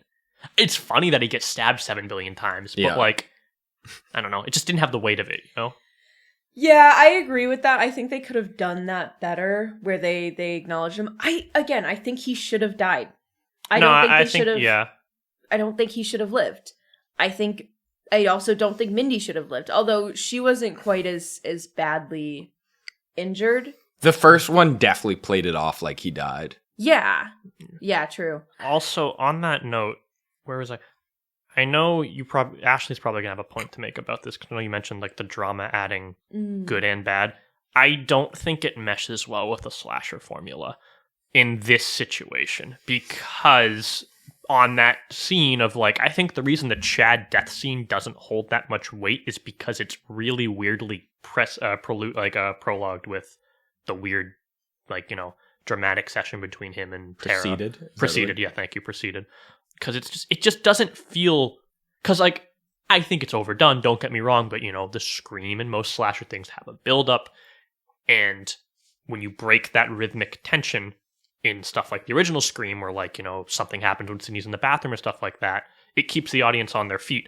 But with this, it just didn't feel right. There's no really other way to put it. It didn't really feel like surprise. Yeah, you weren't but expecting this, Well, were you you? were expecting it, because in the scene right behind that, like, Sam is like told that, like, you know, Kirby's the villain and she's trying to break out of the door. It just tonally, it was weird. That's all. It's tonally dissonant. So when I said I liked the drama, I really liked the drama towards the beginning. Like, for example, when they were crossing between the buildings on the ladder, it was a little bit more dramatic than scary. And I felt it wasn't bad there. Like, it was pretty good. But you're right. Towards the end, the drama of it just made it not worth watching. It eliminated a lot of the tension that could have been there. And even in those earlier scenes, they basically just replaced tension with drama. So that is my complaint about it. But some of it I did like because it presented a different kind of emotion for the movie. That being said, I don't think they did it really well. I think it also comes down to just the fact that the core 4 characters are just very uninteresting. Yeah. Like, True. if you genuinely took a movie with, like, these characters and, like, really, like you break the Scream rule where you actually have main characters, I suppose, but you really focus on these 4 characters, you build them, and then, like, you have the dramatic stuff in the beginning, and then it cuts to, like, their, like big, like, climax of their relationship getting, like, cut off. I think it maybe works, but I don't know. I think just at anything other than a surface level, I'm very wholly uninterested in the characters. Mm-hmm. We like Mr. Football basically as a parody. Like, he's not actually an interesting I think he's character. fun. I think he has some fun lines. I think people that like Mindy are like, oh, she's... People like Mindy? She's Randy. People who like Randy like Mindy. Yeah, exactly. People who don't get character depth. I don't think anybody likes Sam, if I'm being honest. Likes who? Sam. Yeah, no. And, like, I don't know. I thought Tara was probably the best character from the first movie, but I don't think she was anything to write home about. Like, I'll still take Sydney any day of the week. Yeah. Just, I don't know. I like Jenna Ortega, and she just does not bring it in these movies. She phones it in big time. To be honest, though, I don't think it's her. I think it's the character. Yeah. To be honest, I think it's really, really hard for even good actors to bring bad writing to life. But that being said, she half-asses a lot of lines. There were a lot of scenes where she did pretty well, but you're absolutely right. She does half-ass it. But I also think that might have been direction to, oh no, don't put emphasis here. Mm-hmm. There's a lot of really bad dialogue in the movie. Like, characters just say really stupid stuff. They're like, holy shit, it's that psycho chick. Yeah. There's a line where they're like, just make out already. Get a room. When they're explaining the Sydney thing, they're like, essentially talking directly to the audience. They're like, Sydney won't be here in this movie. She got her happy ending, and that's what she deserved. It's like, don't pay attention to Sydney. Yeah, I actually thought, I didn't think because I looked it up, but when I heard there was a post-credit scene, I thought it was just going to be like Sydney, like, doing a cheap cameo. But something else I really didn't like, and this was a point I made a bunch in 5 Cream, it's just, the movie is just, it parodies itself in its regards to just the concept of death, where, like, I don't know, again, Scream, at its core, if you really dilute it, it's a satire. Right. But, like, you know, before he's revealed as the killer, when Billy Loomis gets stabbed, Sydney's freaking out because she's like, holy shit, you just got stabbed. When Randy dies in part 2, it's, like, a huge moment. But, like, I don't know, like, the characters are just so... We're told that they're really struggling, you know, they're going through things in their own way. It doesn't really show it. Like, it's just bad writing. It's like, I don't know. They tell us a lot, and we don't experience anything through the character's eyes. They just say, oh man, I'm having a hard time. Well, like, especially too when Sam goes to a therapist and she's like, yeah, I'm really concerned about my sister. And he's like, well, let's talk about you. And she's like, this is what happens. It was a recap. Deadpan face too. Like, full on just a recap of the previous movie. She's like, I'm having a hard time. And I'm like, I can't tell. Yeah. And the therapist starts like kind of, terrible. Yeah, literally worst character. Yeah, he's like, oh my god, you're going through trauma? Reporting you to the police. Yeah, I'm pretty sure that's not a law, by the way. I think you need to report if you're going to hurt, if you believe they're going to hurt someone, but you don't need to report if a adult says something like that. I think he feels that was her way of telling him that she was going to hurt someone. He's soft as hell. If she's like, yeah, I feel like... To be fair... it felt right stabbing someone. I don't want to feel like this. He's like, please. To be fair, I don't think the movie was like framing him in a positive light. I don't think. Sure. Yeah. Well, that was a also- real cheap shot to then kill him too. But also, I don't think the actor was very good either. Yeah. Because at first he was like, "Oh, tell me more," and I was like, "What is he trying to convey to us?" Because but then he like started acting scared, but it just did not come off as that. It just looked like he was, I don't know, having a seizure or something. Like he was just doing weird things. With It was so immediate face too. and his It was body. really Yeah. immediate, which I thought was the funny part. There could have been tension where he was getting like scared and like super subtle. That would have been. But instead, it's just immediate. He's like, I can't do this. Get out of here. Oh, that's it for this session. And then you get to see his feet on display like 15 minutes later. Yeah, then you get a full-on foot shot. That part was weird. Did you notice the foot shot in the opening scene? No. Oh, they zoom in on her shoes. No, I didn't notice. Oh, I missed that. I was too busy being like, is that Margot Robbie? Yeah, we were really struggling. It was quite an adventure for us. I knew it wasn't her. See, right I away. think a part of me did too, but I'm like, that's Margot Robbie. But when she was getting stabbed, it like went from here down to the feet, back up to her. It was unnecessary. Like there wasn't anything going where she was getting lifted off the ground, so like you saw her feet kicking. She was just in high heels, like yo, check out her feet. it was awful. The movie, like every jump scare, really every scene, the movie would build up to a jump scare, give you a mislead, and then hit you with the jump scare you thought was going to happen. Yeah. Every time, right from the beginning, when she's in the alleyway, she's looking in the dark. It's build up. Oh, just people walking by. And then the guy comes from where she was looking. Yeah. Every jump scare, there was nothing different. It was just... Yeah. I think it's fine to do stuff like that, but you need to actually, again, mess with the rhythm. It's all a rhythm with like a movie like this. Like, and to be clear, again, I know we talked about it at length in the last podcast, but like the whole Dylan Minnette scene in 5 Cream, it's cheap. It's a easy way to build tension, but it builds tension. And it does it in a way, and it releases in a different way, and then hits you with another one when he's actually killed. That's a bad example. Well, because that scene in particular, we just did not give a shit about him, so there was no tension. Is we're just like... I remember us caring about Dylan. I was mad I didn't see his ass. No, I didn't want to see his ass. I think that's what it was. Did you say you didn't want to see his ass? No, I said I did. Oh, okay. I was like, that goes against what you Carter's said. been like a skinwalker this entire time, if that's true. Yeah. I don't think that's a bad example, though. Like, you don't have to be invested in a character for tension to be built. It's like a body's natural reaction to seeing. It's like the entire Hitchcockian thing. Right, but that in particular, that scene, I think, wasn't very tense. I think there was a lot of good examples, and I just don't think that was one. I remember watching it, like... Yeah, agree to disagree. There was no, like... It didn't do anything with the music in any way. It just was kind of him walking around for a while. That's kind of the point. Never mind. Agree to disagree. All Move right, on. fine. Well... But anyways, this movie wasn't creative in their kills at all. Yeah. And Yeah. they were predictable because you picked up on the pattern. Mm-hmm. And like, and even just the kills themselves, it's like, I don't go to horror movies to see all like these rad, gruesome kills, but it's like, and I don't expect that from a Scream movie, but like, they really tried to frame them as if they were. Like, when they're just like, where it's like, there's like a zoom in on like, Anika's like bleeding out, I'm like, yeah, that's what happens when you get stabbed in the stomach. Like, this is norm. This isn't like making me like queasy, it's just that's blood you're pumping through a plastic pump. Yeah. And apparently, also, the therapist dies by getting stabbed in like the cheek, and then Hayden Panettiere and Detective Bailey are like, got stabbed through the nose. I'm like, no, he didn't. We just saw that. He got stabbed in the cheek. That's not the nose.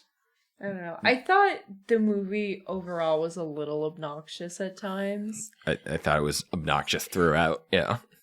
That's just, there's no way to really elaborate on it. It just was obnoxious. It's kind of funny because I feel almost the exact opposite. Because I came out of Scream 5, like, pretty mad. I'm like, this movie sucked. I really don't have any strong feelings about Scream 6. I think it did a lot of stuff bad. That's about where my feelings end. True. It did this not movie, suck as bad as Scream 5. Well, it sucked really badly, but in a different way. Is like, it was an uninteresting kind of bad. Is it did very few things like an affront to God, but nothing even okay. Like, think about who dies in this movie. So, because I think that'll like kind of To me, that's what's obnoxious. yeah. Exactly, yeah. Like, because okay, so Samara Weaving dies. Yeah. That's fine. No. We don't need emotional. Question: does anyone in this movie die that wasn't introduced in this movie? No. No, yeah. Everyone is from this movie. That's my whole issue with it. Well, that's the thing. Well, because they also make a point of saying like, "Oh, everyone's on board. Like anyone can be killed." Yeah. And then I interpreted that as them talking to the audience saying, "We can kill anyone." Kill one of these people, and they don't. I think it's even worse than that though, because the characters that do die, when they die, no one gives a fuck about. Yeah. Right? Like it's like, okay, Samara Weaving dies, fine. That's the first. That's This is the classic. cold open. It's and gotta then, happen. Okay, the first Ghostface. I think it's Jacob. I think it's Joshua. Jason. Sorry, was close. He dies. I'm like, okay, fine. I have no investment in you, but that's interesting. He and Greg died. And my bad, Greg. Oh, sorry, I can't forget about Greg. You forgot about Fourth Greg, one to die is the dude. therapist. No one cares about the therapist. No. Fifth one to die is technically, I think it's Quinn, but that's a fake out. And then it's Anika, who, again, no one cares about. And I forgot about the three dudes in the convenience store that died. Yeah, my bad. Even though, again, they're very apt depictions of Eastern Coast people, but still. And then Quinn, her brother, and her dad die. And that's... At the end. Does anyone else get killed in the middle? I don't think so. No. I don't think so. Gail's boyfriend. Oh, yeah. You're right. So that I think is a good point of forgettable. Yeah, he All was of these introduced people- in the scene in which he died. Yeah. Like, don't get me wrong. I don't think, like, everyone that dies in a Scream movie has to be, like, there can be cannon fodder. But even, like, at least the people that died in Scream 5, like, it was... At least it was people within the friend group, right? Yeah. It wasn't just, like, outside people coming in. Because everyone's on the outside of But that. even look at the people that were in the friend group. They were all the ones that, like, they really didn't like themselves. Yeah. Mhm. And so it was still... It was a little bit more personal, but also it wasn't, because like they really didn't like Wes. He was just there because he liked her, and they kind of made fun of him for it, so you didn't care about him. It was their other friend who was just sort of obnoxious, and they didn't like her either, but she hung around there just because. And then there was a girl, I think a girlfriend, right? Mindy's girlfriend. She wasn't really. I don't think... She smooshed a girl once. Yeah. Oh, okay. I don't even There think she was- died. I think she was fine. Yeah. A love interest, but it just was like people that they really didn't care about that much. Yeah, and somehow, even with that, I think Scream 6 is worse. Yeah, Because yeah. at least in Scream 5, you get Dewey dying. Oh, Yeah. true. Which I thought Gail would have died in this one. Yeah, I thought this was going to be a slow... Not saying it was good, because I said to Joe, I'm going to hate this, but I thought this was part 2 of a 3-movie thing where they slowly kill off the original characters and replace them with the new the ones. super boring, unlikable new Yeah. I ones. almost think that was the plan, but they didn't do it because you want to know why? Because Neve Campbell didn't come back. There's that, but you want to know why I think that too? Why? After Gail gets stabbed, they make a point, at the end of the movie, they show Mindy, they show Mr. Football. They don't show Gail. She doesn't come back after she says, "Tell Sydney he didn't get me." And I'm like, you know what? If she had died there, I'm like, she's not wrong. She put some damage in. But I don't know.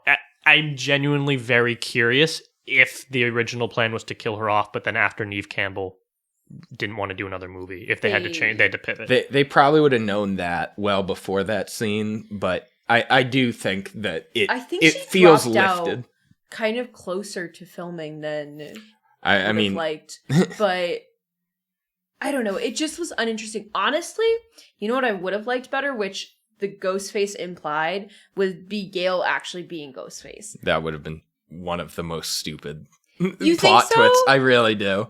Explain. I'll hear you out. What do you have to I explain? don't know. I just think it would have been different in terms of, well, because they did a little bit of setup of like Gail needs Ghostface to stay relevant, so she becomes Ghostface. I don't think. Listen, bad and bad. I'm just saying. I'd like that. I like that better than the unhinged detective. Mhm. Yes, I said I liked that it fit the format. Right. The motivation was stupid. Yeah. I don't know if Gail's motivation would have been better, but that's why I don't write movies. Yeah, I mean, I think I'm just more upset because, like, I think Gail is, like, a pretty solid character, all things where she starts, like, the first movie True. being unequivocal piece of shit. Just an absolute ass, but, like, you know, competent enough. And then, like, over time, you see the competence kind of starts to outweigh the assholery. And then for it to just kind of get reset here, where she's just like, yeah, I made a book off your things. It's like, I don't know. To be fair, this is like her second or third book. That Scream does this weird thing where every time they feel the need to reset everything. Yeah. Like, I think all 5 movies, not including the first one where they establish the relationship, it's Dewey and Gale having broken up and are, like, now trying to get back together. Yeah. Except for the one time where they were married and they were on the rocks. Yeah. There was just... They keep That's a really needing good point, to do that. actually, They keep needing to prove that, like, oh, she wrote a book, she's evil, but actually, no, she's not, and it's obnoxious. I also... Yeah. That is a good point. I I concede to that. I actually really think this movie works a lot better conceptually, and hear me out, if the killers are genuinely just complete randos.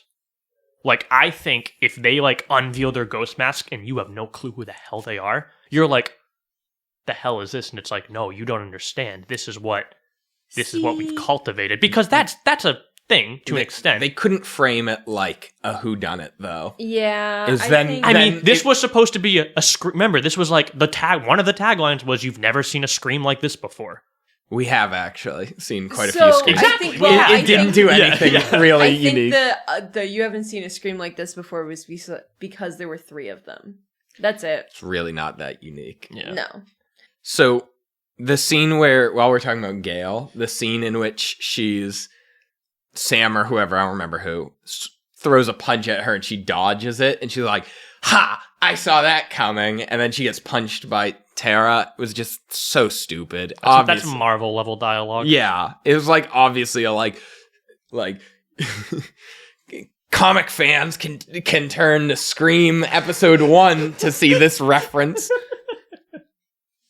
It was just so dumb. It didn't make sense on its own. It only made sense if you understood it was a reference to the first one. Yeah. And then it had to erase essentially all of her character growth up until that point. Yeah, which, as you mentioned, is not something that is new to this movie, but, like, even still, it's still annoying. Yeah. I think the worst part of this movie, which we all might be ignoring for the sake of getting smaller things out of the way, so cut me off if you want me to cut me off. I think the worst thing, unequivocally, is the whole fucking Sam is like a bloodline serial killer. I think it is so We stupid. said that before. Yeah. I mean... I honestly just don't even have anything insightful on it. I just think it's stupid. Yeah. That's it. It doesn't entertain me. Her getting these Billy Loomis flashbacks is not entertaining at all either. Like, It doesn't build to anything. no. Yeah.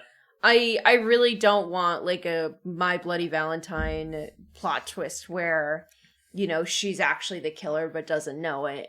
Kind of thing. I thought they were going to address it in the final scene where he, like is stabbing the hell out of Detective Bailey and Tara runs up to her.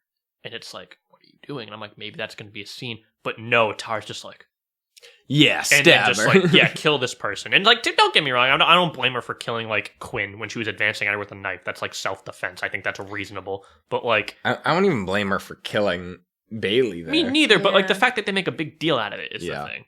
I actually know it. I run that back. I think the entire it's like, I'm gonna become the ghost face and torment you like you tormented me is cringe. I think that's stupid. But I don't understand why she put the costume on. I don't understand why she called him with the voice. That was stupid. They kind of just do that. That's just a part of the Scream franchise. Is like at some point because that happened in the first one. Is Neve Campbell for unclear reasons put on a Ghostface costume and I think at the very least there it's because I think they're both still alive at that point, right? Stu I think she and was Billy. trying to confuse I them. thought that's what it was. I I don't could be think- misremembering. no, because she was immediately like taunting them. Maybe not. Oh, then. maybe not. Yeah, it's I don't know. Stu and Billy were accounted for during that scene.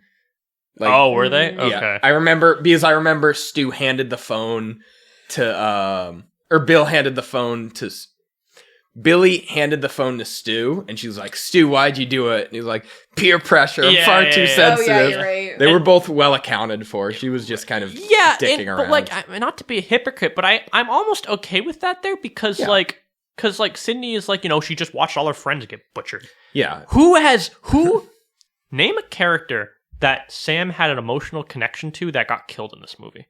None. So, exactly, though. She I was going to say someone have... as a joke, but then I realized that it's, really just people at the convenience store, people who tried to kill her. Her friend's girlfriend. Jason and Greg from film class. They didn't even know her. Yeah.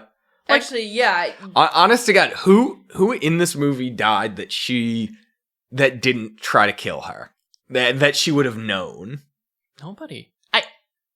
Maybe if Gail dies, maybe, but she didn't. Yeah. And I don't know, that's the worst part, I think, is that, again, Sydney donning the mask to get, this twisted revenge. I don't love it, but it makes sense because... It makes way more sense than Sam putting it on, and Sam just puts it on, for fun. Basically, yeah. There was no sort of trick to it. There was no... if she called and did the voice thing... and didn't have the costume on, I think I'd forgive that more than her having the full costume on. It made zero sense. The film is also really unclear whether or not we're supposed to perceive her getting these hallucinations of Billy Loomis as to be a good or a bad thing. It doesn't really have a stance on it, and I think that's because they're teetering if they're going to want her to commit to it or not. Which is just stupid. Yeah. It's call me Idiot Joe here, Idiot Ralph here. But I don't know. I feel like if you started having hallucinations of your serial killer father wanting you to kill people, I don't think you should be that conflicted over whether or not to follow those orders. Yeah. I don't know. Maybe I'm dumb. I could be dumb, but no, I don't think you're gonna. I hear what you're saying. I, on the other end, just don't really put much thought into it because it's not interesting. Yeah, exactly. That again, that's the worst part. It's not interesting. I also back to the family being killers. The dad goes on this ridiculous rant that really doesn't make much sense when he's saying it. He's like, I'm doing this for my son. And then he's like, he loved these movies. I never really got it, but I have to finish his movie. And it was like, you really don't. I don't... He said some line that stuck with me, which was there's some kind of a special bond between a father and his firstborn son. And he hands to Ethan's face. He's like... And I'm like, buddy, you just got roasted. And I'm like, oh, what the fuck are you talking about? A special bond between you and your son? Is it called fatherhood?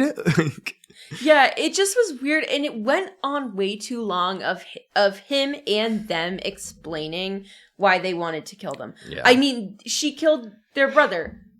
They can kind of stop at that. Yeah, exactly. It's revenge. To, the mother comes out and she's like, he was a good boy. And, it's understandable why she might want revenge and that she's probably a little unhinged up there as well.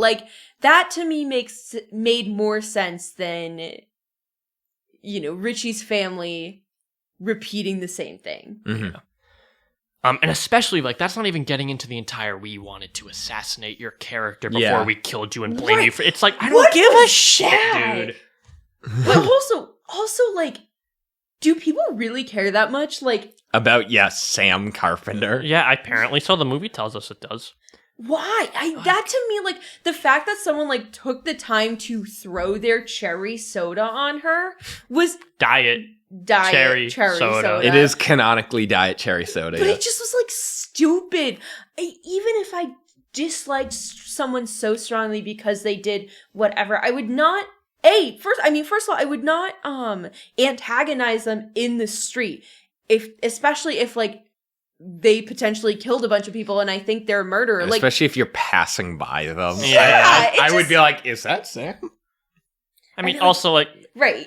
I don't know. When I see a picture of a murderer on the news, maybe I should start doing this, but I don't ingrain that into my brain. Yeah. True. Also true. I mean, I guess there's the entire thing where there's a conspiracy about her, but I don't know. The people that fall for that conspiracy shit are just so terminally online. And also, they're clearly worshipping her. Yeah. Anyone who would fall for that is the kind of person who wouldn't hate her for it. Yeah. Also, the weird fan art of her as the killer was weird. I hated that they're like scrolling through what was obviously Reddit. Reddit, I was yeah. like, fuck, I hate this so much.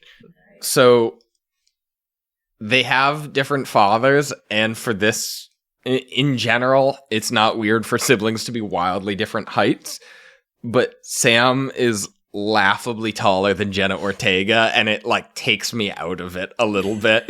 Is Jenna Ortega like kind of comes up to Sam's shoulder? So Kind of. I'm gonna stop you there Mhm. because I have a younger brother. Mhm. Do you know how tall he is? Taller than you.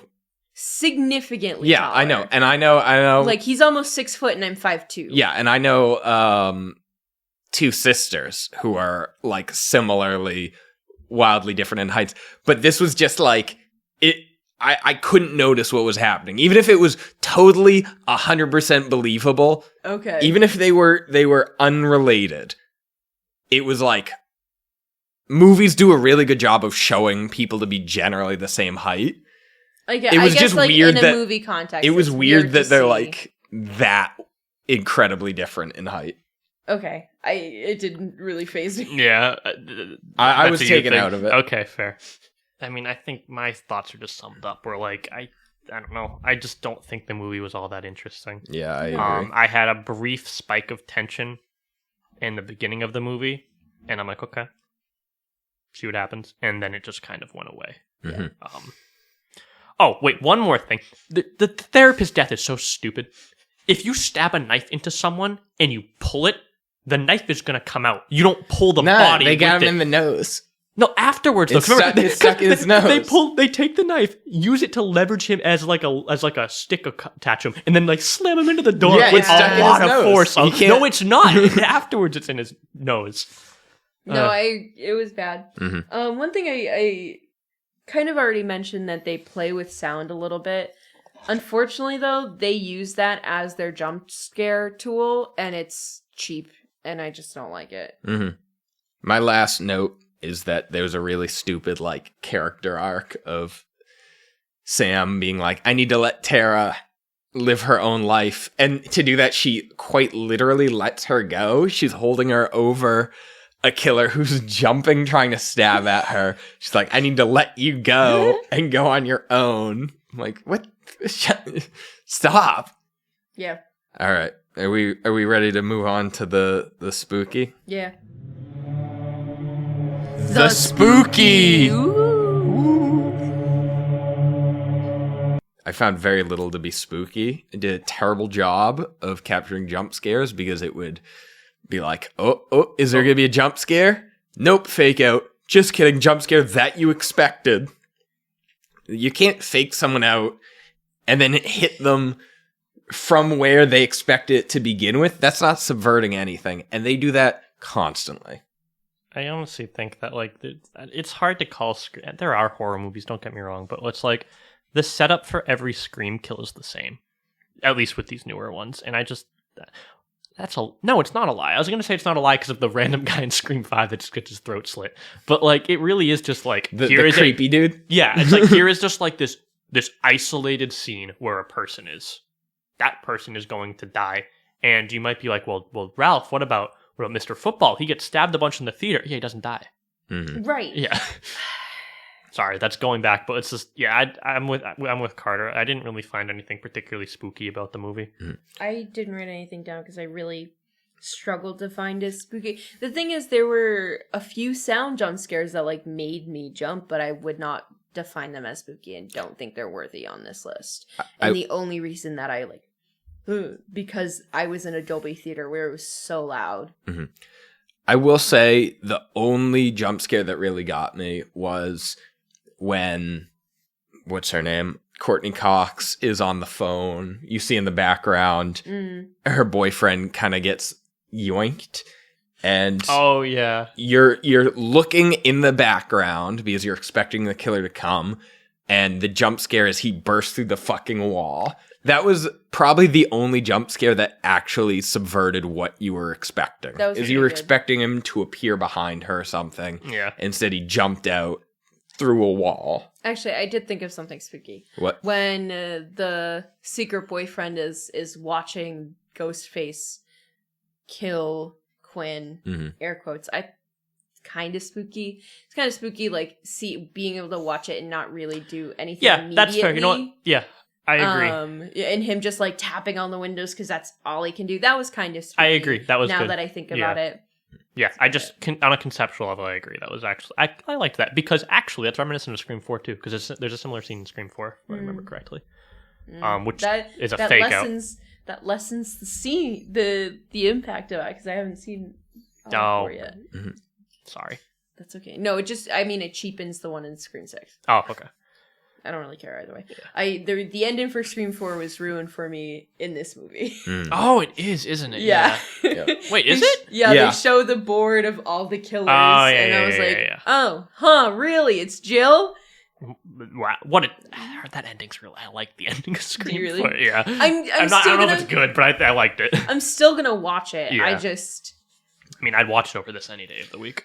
My general thoughts on this movie, aside from it being bad, is that this is just the worst kind of remake where they just took Scream 2 and they're like, let's adapt it. It like tried to marry that requel sequel franchise thing, and it just came out terribly. I didn't even put 2 and 2 together until now that they both take place at college. That didn't even cross my mind. Mm-hmm. Yeah. I completely missed that. It just was so uninspired. And of course, it's going to make $1 billion. It's going to drive me crazy. Yeah, but it's one of those things where if this was like the first Scream that ever came out, I think people would be like, oh, it's all right, it's pretty good. But like, it's the 6th, and it's like... It's the 6th and it's not doing anything. Yeah, it's just because it's just how it was marketed. This was marketed as like this huge movie. It's like Sam is at the center of everything. You've never seen a Scream like this before. I'm like, oh my god, are they going to kill like a shit ton of people? Are they going to kill off everybody? And like for a split second, I'm like, they might. I'm like, oh my god, like Mindy might be going out here. But no, it's just a Scream movie. Arguably a lesser one than... Arguably the worst yet. Yeah, I mean, I think honestly, there's a case for that. I would have to rewatch 3, but there's definitely a case for it. Mm-hmm. You know, 3 wasn't great, but it was better. I just watched it. It was better than this movie. Yeah. I mean, my overall is like, really, like, they're selling these...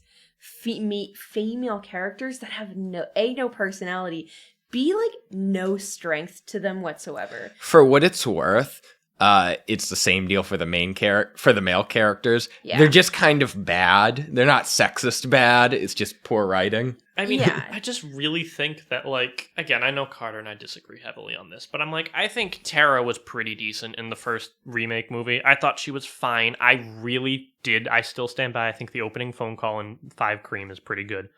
Because she doesn't die. I think that's really interesting. But she just doesn't do anything in this movie. What does she do in this movie besides be like, let me live my life and then not do that? Like, she doesn't continue with that. She stops doing that. And then she doesn't even kill the incel guy. Because Kirby gets the kill with the TV. Yeah. She really doesn't. She doesn't do anything. I also just don't like the sister dynamic. Yeah. It doesn't do anything for the movie. Mm-hmm. If anything, I don't know, it lessens it makes them worse. Yeah. When you think about it, the entire movie is just Ghostface appears, kills something, or kills someone. Mm-hmm. Group makes plan to avoid that and stop him. Plan doesn't work. Group makes plan, it's like 10-second pity party. Mm-hmm. Group makes plan to do something. Doesn't work. 10-second pity party. Group makes plan to do something. Doesn't work. 10-second pity. Like, it's like the same thing over and over again. Mm-hmm.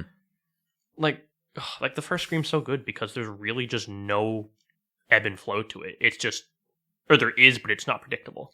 It's very, it's not almost nonsense It's not repetitive. Yeah. This was like, I could time my bathroom breaks. Yeah, this exactly. movie. Yeah. Honestly, I could tell. I'm like, okay, this is the part where they relax. Like, it's definitely been a while since I've seen Scream 5, but it's like, I don't know. I even think that was better than this. All right. So my Ralph R. Bones memorial line highlight, because he's going to die, the cops are already closing in on our location, is you can do a lot better than date rape Frankie. Yeah. Because there was some really creepy dude in the beginning, which just led to some absolutely horrible lines. Tara being including, like, if I want to hook up with the guy, including Tara saying, I might be paraphrasing, but I think she said something along the lines of, well, what if I want him to take advantage of me? Yeah, she said that. Yeah, okay. Yeah, it's not explicitly said, but it's like very much just like hyper implied based on what Sam just said. Yeah. It might be explicitly said. And also, Frankie was like 30. It was ridiculous how much older he was than everyone at the gross. party. Hang on, so I have a question. Was he the dead body in the bathtub? No, that was Quinn's hookup. Okay, I was curious if Quinn was hooking up with him, though.